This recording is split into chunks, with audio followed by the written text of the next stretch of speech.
Hello, we are back at it again. And in this tile, we are asked to describe the backward design process by telling you about a lesson that we did using this process. And so I teach ESE inclusion in intensive reading and English for juniors and seniors. And I picked the objective that we needed to fill that was reading literature 3.7, which is analyze multiple interpretations of a story, drama, or poem, evaluating how each version interprets the source text.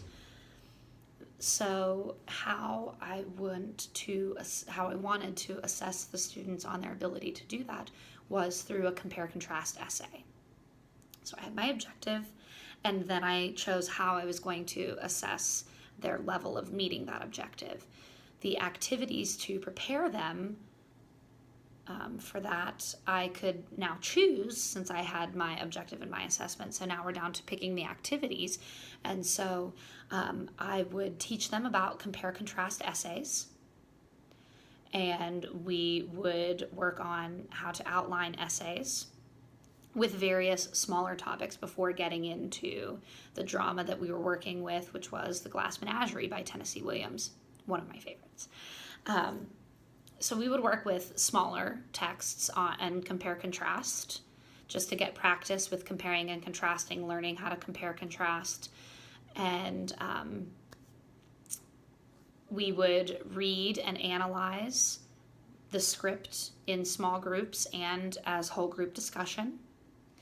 And then we watched a film adaptation of The Glass Menagerie, and we watched scene by scene and then had class discussion on how was that different from what we read yesterday. And so we're analyzing it verbally and getting them thinking in their table groups and then as whole group discussion with me facilitating and guiding that discussion. So some resources that we would need would be a copy of the script for everybody. And I did have it copied so that they could actually annotate on the script, which meets another standard. We needed the film adaptation. Edpuzzles. I really love Edpuzzles. So I would do Edpuzzles on how to make outlines, how to compare contrast, essay writing tips, things like that, in order to help them be able to write this essay and analyze the different interpretations of Tennessee Williams' Glass Menagerie. And so that is how I utilized the backward design process. Thanks so much for watching.